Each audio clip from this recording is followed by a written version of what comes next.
ಜಗಳೂರು ತಾಲೂಕಿನ ಪಟ್ಟಣದ ತಾಲೂಕು ಕಚೇರಿ, ಸಾರ್ವಜನಿಕ ಆಸ್ಪತ್ರೆ, ಹನುಮಂತಪುರ, ಗೊಲ್ಲರಹಟ್ಟಿ ಸೇರಿದಂತೆ ವಿವಿಧೆಡೆ ಕರ್ನಾಟಕ ರಾಜ್ಯ ಮಹಿಳಾ ಆಯೋಗದ ಅಧ್ಯಕ್ಷೆ ಡಾಕ್ಟರ್ ನಾಗಲಕ್ಷ್ಮಿ ಅವರು ಭೇಟಿ ನೀಡಿ ಪರಿಶೀಲನೆ ನಡೆಸಿದರು.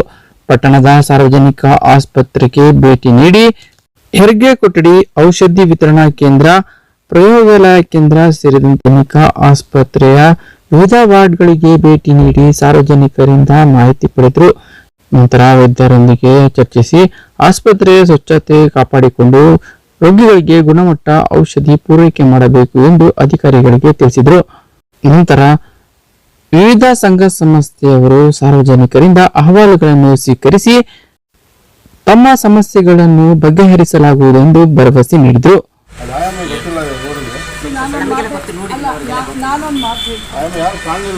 ಪೇಷಂಟ್ಸ್ ಜೊತೆ ನೀವು ಮಾತಿಗೆ ಸಭ್ಯತೆ ಎಲ್ಲ, ನಿಮ್ಮ ಮಾತಲ್ಲೇ ಕಾಯಿಲೆ ವಾಸಿಯಾಗುತ್ತೆ.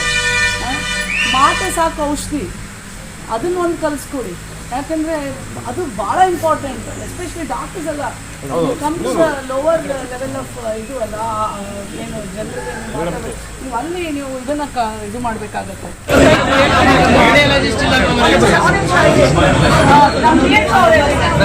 ನೋಡಿ ಅಟ್ಲೀಸ್ಟ್ ವಾರಕ್ಕೆ 2 ಗೌರ್ಮೆಂಟಲ್ಲಿ ಯಾವ ಥರ ಆಪ್ಷನ್ ಇದೆ ಮಾಡಿ ಯಾಕಂದರೆ ಮತ್ತೆ ಇದು ಸ್ಕ್ಯಾನಿಂಗ್ ಇದೆ ಅಂತ ಹೇಳ್ತಾರೆ. ಮಷೀನ್ ಎಲ್ಲ ಹಳೇದಾಗೋದ್ರೆ ಯೂಸ್ ಮಾಡೋದಿಲ್ಲ, ಮಿಷಿನ್ ತೊಂದರೆ ಹಂಗೆ ಇದೆ, ಯೂಸೇ ಮಾಡಿಲ್ಲ ಅವರು. ಟ್ರೈನಿಂಗ್ ಹೋಗಿ ಬಂದಿದ್ದಾರೆ, ಟ್ರೈನಿಂಗ್ ಹೋಗಿ ಬಂದಿದ್ದಾರೆ.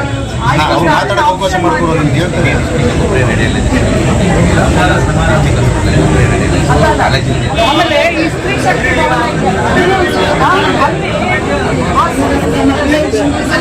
ಕಾರ್ಯಕ್ರಮ ಮಾಡೋದಕ್ಕೆ ಇಲ್ಲ. 2006ರಿಂದ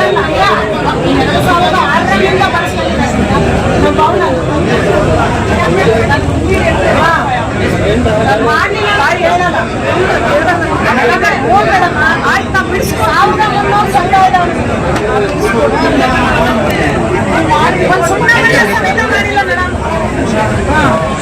ಅವ್ರೇನು ಹೇಳ್ತಾ ಇದ್ದಾರೆ ಅಂದರೆ, ಇಲ್ಲಿನ DHO ಅಥವಾ THO, ಇಲ್ಲಿನ ಇನ್ಚಾರ್ಜ್ ಯಾರಿದ್ದಾರೆ ಡಾಕ್ಟ್ರು, ಅವರಿಗೆ ಅವರು ಕೊಟ್ಟಿದ್ದಾರೆ ಏನಂತಂದರೆ, ನೀವು ಪರ್ಮನೆಂಟಾಗಿ ಅವಕಾಶ ಸಿಕ್ಕಿದ್ರೆ ಅಡ್ಮಿಟ್ ಮಾಡ್ಕೊಳ್ಳಿ, ಅಥವಾ ನಿಮಗೆ ಕಾಂಟ್ರಾಕ್ಟ್ ಬೇಸಿಸಲ್ಲಿ ಯಾರು ಬಂದರೆ ಅವ್ರಿಗೂ ಕರ್ಕೊಳ್ಳಿ, ಅಥವಾ ಎರಡೂ ಬರಲಿಲ್ವಾ ಪರ್ ಕೇಸಿಗೆ ಇಷ್ಟು ದುಡ್ಡು ಅಂತ ಹೇಳಿ ನೀವು ತಜ್ಞರನ್ನು ಕರೆಸಿ ಜನರಿಗೆ, ಪ್ರೈವೇಟ್ ಇಲ್ಲ ಕರೆಸಿ ಜನರಿಗೆ ಯಾವುದೇ ಥರ ಅನಾನುಕೂಲ ಆಗದೆ ಇರೋಂಗೆ ನೋಡ್ಕೊಳ್ಳಿ ಅಂತ ಎಲ್ಲವನ್ನ ನಾವು ಹೇಳಿದ್ದೀವಿ ಅಂತ ಹೇಳಿದ್ದಾರೆ.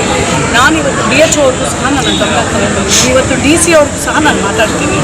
ಎಷ್ಟು ಸಾಧ್ಯ ಆಗುತ್ತೆ ಅಷ್ಟು ತಜ್ಞರನ್ನು, ಡಾಕ್ಟರ್ಸ್ನ, ಸಿಬ್ಬಂದಿಗಳನ್ನು 3 ಬೇಸಿಸ್ನಲ್ಲಿ ಜಗಳೂರಿನಲ್ಲಿ ಆಸ್ಪತ್ರೆಯಲ್ಲಿ ಹಾಕಲಿಕ್ಕೆ ನಾನು ಖಂಡಿತ ಇನ್ಸ್ಟ್ರಕ್ಟ್ ಮಾಡ್ತೇನೆ. ಮೇಡಮ್ ಆಮೇಲೆ ICU ಘಟಕ ಇದೆ ಮೇಡಮ್ ಇಲ್ಲಿ, ಅದೇನು ಕಾರ್ಯನಿರ್ವಹಿಸ್ತಿಲ್ಲ. ಯಾಕಂದ್ರೆ ಅಪಘಾತಗಳು ಮತ್ತು ಹೃದಯಾಘಾತಗಳು ಜಾಸ್ತಿ ಆಗ್ತದವು ಇಲ್ಲಿ. ಮಿನಿಮಮ್ ಏನು ಮಾಡಬೇಕು ಅಷ್ಟೇ ಮಾಡ್ತಾರೆ. ಅದಕ್ಕೆ ಸಾಲ ಮೇಡಮ್, ICU ಘಟಕ ರೆಡಿ ಆಗ್ಬೇಕು. ಆ ಥರ ಸೂಪರ್ ಸ್ಪೆಷಲಿಸ್ಟ್ ಡಾಕ್ಟರ್ಸ್ ಇದ್ದಾಗ ಮಾತ್ರ ಹ್ಯಾಂಡಲ್ ಮಾಡೋದು. ಭಾಳ ಸಮಸ್ಯೆ ಇದೆ ಮೇಡಮ್. ಹೈವೇ ರೋಡ್ ಹತ್ರದಿಂದ ಆಕ್ಸಿಡೆಂಟ್ಗಳು ಜಾಸ್ತಿ ಆಗ್ತದವ. ನಾವು ಒಬ್ಬೊಬ್ಬರಿಗೆ ಕ್ಲಾರಿಫಿಕೇಶನ್ಸ್ ಇರ್ತದೆ ನೋಡಿ ಮೇಡಮ್, ಹೇಳಿದ್ದಾರೆ ಕೂಡ. ಅಲ್ಲ, ನೀವು ಇದನ್ನ DC ಆಫೀಸಲ್ಲಿ ಚರ್ಚೆ ಆಗಿ ಎಲ್ಲಿ ನಮ್ಮ ಬಹಳ ಗಂಭೀರ ಸಮಸ್ಯೆ ಮೇಡಮ್. ಮೇಡಮ್ ನಂತರ ಶಾಸಕರ ಜನಸಂಪರ್ಕ ಕಚೇರಿ, ಗ್ರಂಥಾಲಯಕ್ಕೆ ಭೇಟಿ ನೀಡಿ ಮಕ್ಕಳೊಂದಿಗೆ ಸಂವಾದ ನಡೆಸಿದರು.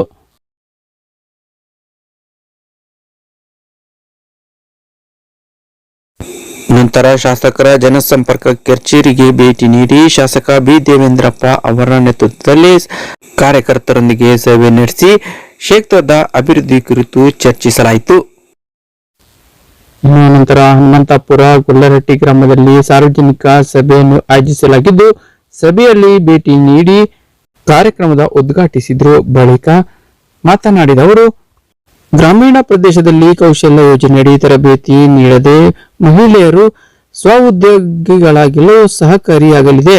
ಗ್ರಾಮೀಣ ಪ್ರದೇಶದಲ್ಲಿರುವ ಸಮುದಾಯ ಭವನಗಳನ್ನು ಸದ್ಬಳಕೆ ಮಾಡಿಕೊಳ್ಳಬೇಕು.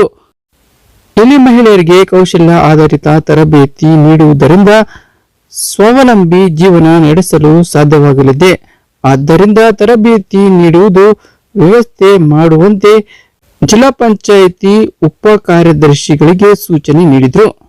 ಇನ್ನೊಂದು ವೇಳೆ ಸಭೆಯಲ್ಲಿ ಸಂವಾದ ಏರ್ಪಡಿಸಿ ಜನಸಾಮಾನ್ಯರಿಗೆ ಆಲಿಸಿ ಮಹಿಳಾ ಆಯೋಗದ ಅಧ್ಯಕ್ಷೆ ಮುಂದೆ ಅಳಲು ತೋಡಿಕೊಂಡ ಗ್ರಾಮಸ್ಥನೊಬ್ಬ ಗ್ರಾಮ ಪಂಚಾಯಿತಿ ಪಿಡಿಒ ಈ ಸ್ವತ್ತು ಮಾಡಲು 3,000 ಹಣ ಹಾಗೂ 100 ಕೆಜಿ ಮಟನ್ ಕೊಡಿಸಿದ್ದೇನೆ ಎಂದು ಗಮನಕ್ಕೆ ತಂದರು. ಲಂಚ ಇಲ್ಲದೆ ಯಾವ ಕೆಲಸ ಪಂಚಾಯಿತಿಯಲ್ಲಿ ಆಗುವುದಿಲ್ಲ ಎಂದು ಹೇಳಿದರು. ಇದಕ್ಕೆ ಶಾಖಾದ ನಾಗಲಕ್ಷ್ಮಿ ಚೌಧರಿ ಅವರು ಗ್ರಾಮ ಪಂಚಾಯಿತಿ ಪಿಡಿಒ ಕಡೆ ನೋಡಿದರು. ಇದಕ್ಕೆ ಪ್ರತಿಕ್ರಿಯಿಸಿ ಪಂಚಾಯಿತಿ ಅಭಿವೃದ್ಧಿ ಅಧಿಕಾರಿ ಓಬಣ್ಣ, ನಾನು ಜವಾಬ್ದಾರಿಯಿಂದ ಹನುಮಂತಪುರ ಗ್ರಾಮ ಪಂಚಾಯಿತಿ ಹೆಚ್ಚುವರಿಯಾಗಿ ಕಾರ್ಯನಿರ್ವಹಿಸುತ್ತಿದ್ದೇನೆ.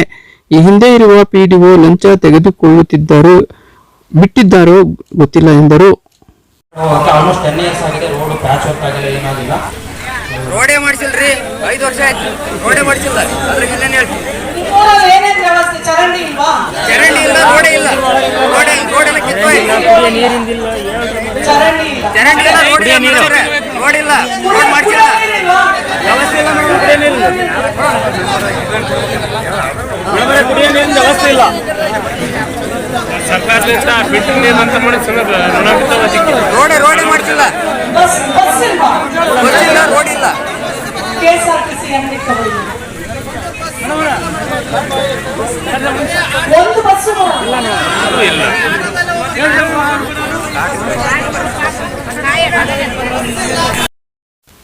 ಈ ಸಂದರ್ಭದಲ್ಲಿ ಜಿಲ್ಲಾ ಪಂಚಾಯಿತಿ ಉಪನಿರ್ದೇಶಕಿ ಮಮತಾ ಹೊಸಗೌಡರ್, ಮಹಿಳಾ ಮತ್ತು ಮಕ್ಕಳ ಕಲ್ಯಾಣ ಇಲಾಖೆ ಉಪನಿರ್ದೇಶಕ ರಾಜಾ ನಾಯಕ್, ತಹಸೀಲ್ದಾರ್ ಸೈಯದ್ ಕಲೀಮುಲ್ಲಾ, ಸಿಡಿಪಿಒ ಬೀರೇಂದ್ರ ಕುಮಾರ್, ಸಾರ್ವಜನಿಕ ಆಸ್ಪತ್ರೆಯ ಆಡಳಿತ ವೈದ್ಯಾಧಿಕಾರಿ ಡಾಕ್ಟರ್ ಷಣ್ಮುಖಪ್ಪ, ಬ್ಲಾಕ್ ಕಾಂಗ್ರೆಸ್ನ ಅಧ್ಯಕ್ಷ ಶಂಶೀರ್ ಅಹಮದ್ ಸೇರಿದಂತೆ ಮತ್ತಿತರರಿದ್ದರು.